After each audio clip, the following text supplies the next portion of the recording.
Okay, our next project is to work on helicopter. So as we discussed in class, there's a couple classes that we'll have to bring in from different projects that we've created. One is the timer class, and you can see I've copied just a blank timer that sleeps for 100 milliseconds and prints out if I have a crash in the timer. One is a helicopter class. I couldn't use the word helicopter because I used helicopter in my project name, but here's my helicopter class. And you notice my helicopter class, I added variables for size, color, x and y coordinates, and y speed because we'll be moving the helicopter up and down, but not left and right. I also added a move function and a paint function to my helicopter to obviously move my helicopter and paint it on screen. And then I also added an enemy class that is basically my helicopter class, just copied and pasted with the word helicopter replaced by enemy. I've also added to my enemy class a visible boolean so that we can make enemies appear later on when we add levels to our game. Um, and you'll also notice I've added an X speed because we want our enemies to move left and right. So now that I've taught my program how to make these different things, helicopters, timers, and enemies, I'm going to actually want to create the individual objects. So I'll create a helicopter by going copter h1 equals new copter. And you'll notice I have an error right now because if I look at my copter class, I specified that in the constructor, when you create a helicopter, you have to pass it in its starting position. So I want to pass in those x and y coordinates so that I decide exactly where my helicopter is starting. So set it at maybe 250 should be about the middle of the screen. For my enemy class, I'll do the same thing. We'll set our enemy to start off the screen.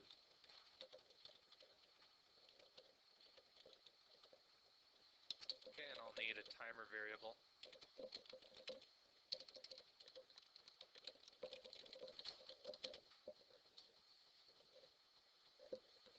So if we run our project, you'll notice nothing pops up right now because I also have to tell my helicopter and my enemy to paint themselves on screen.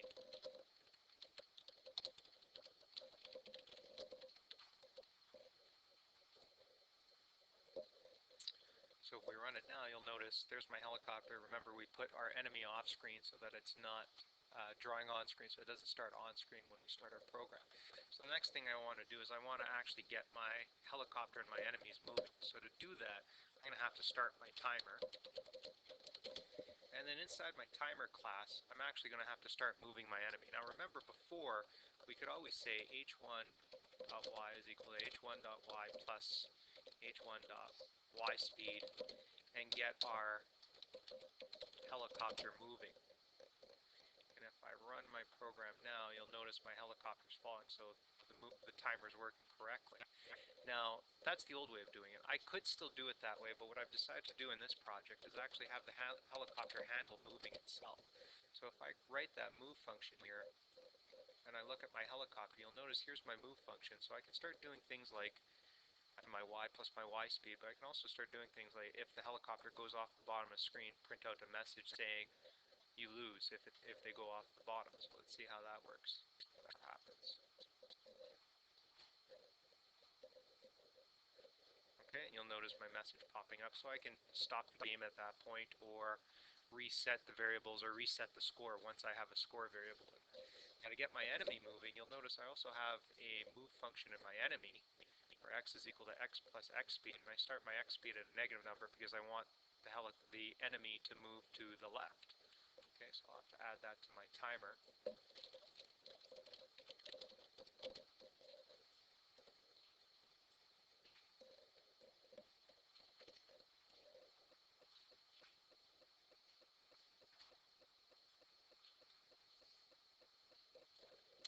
Oh, and we'll have to see why our enemy isn't moving properly. So let's go to our enemy class. Oh, and by default, I set enemies visible to false. So I should, when I start my game, tell my enemy that I want him to be visible on screen. So there's my enemy coming from across the screen. Now, helicopter's gone off the middle of the screen. You'll notice once the enemy goes off the left side of the screen, he never comes back. So what I'll want to do in my move function for my enemy is set it up so that if it goes past the left side of the screen, I want to reset its X position so it's back on the other side of the screen. So it's going to loop around.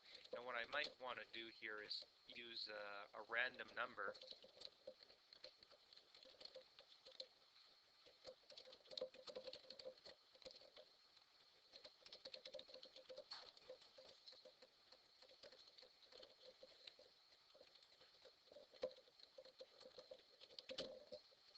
Okay, to position my enemy at different Y coordinates every time it goes off the edge of the screen. So it starts looking like my enemy is coming at a random spot every single time.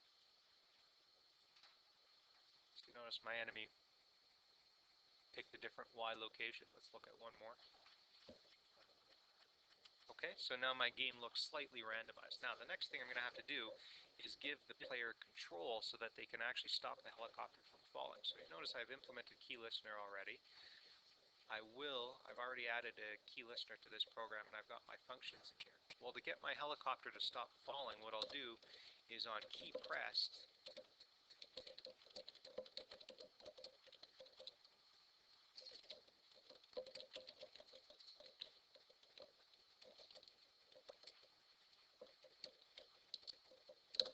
when they press up, I'll change the speed of the Y speed of my helicopter to a negative number so that it actually rises when I add that speed. So if we run our program now, when I hit up, you'll notice the helicopter starts rising. Now I want the helicopter to start falling as soon as I let go. So what I'll have to do is on key released,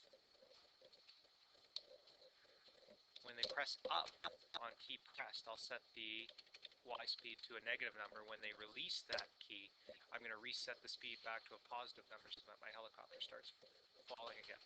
So now if I take a look at that, when I hold the up key, my helicopter rises. When I let go, my helicopter falls.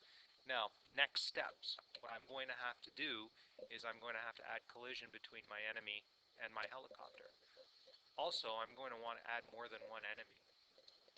So one way I could add more than one enemy, before the last project, we would have said enemy E2 and then created a new enemy, drawn that enemy, and then did collision with that enemy. Since we now know how to use arrays, what I will do is I'm going to create an array of 10 enemies.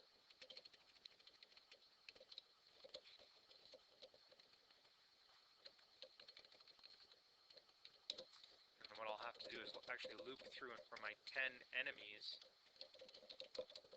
create my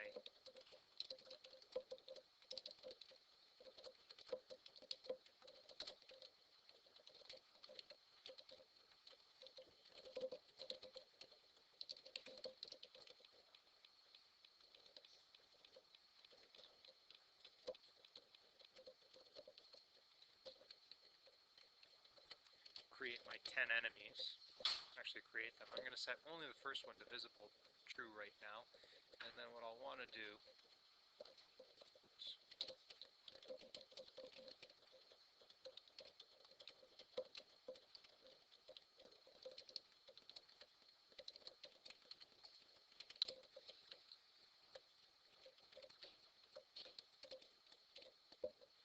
is loop through and paint my enemies on screen. So let's take a look at what that looks like. Now right now,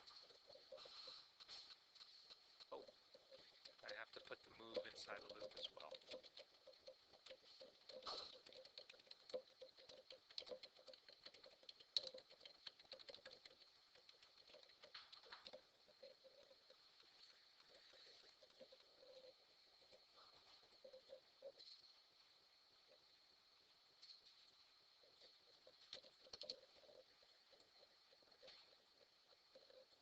So right now you'll notice I only have one enemy appearing because, remember, by default we set our enemies visible to false. So if I want more than one enemy to appear, I've decided for my game that I'm only going to start with one enemy. And when I add the score, what I might do is after a certain score, let's say the user gets to 100, I'll make the second enemy visible equal to true. If I want the other enemy to be visible, the start.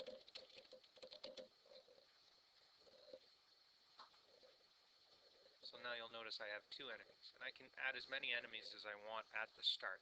But I'd probably want to not have all 10 enemies visible to start. I might only want 1 or 2 to start off, and then as the game progresses, I'll add more enemies.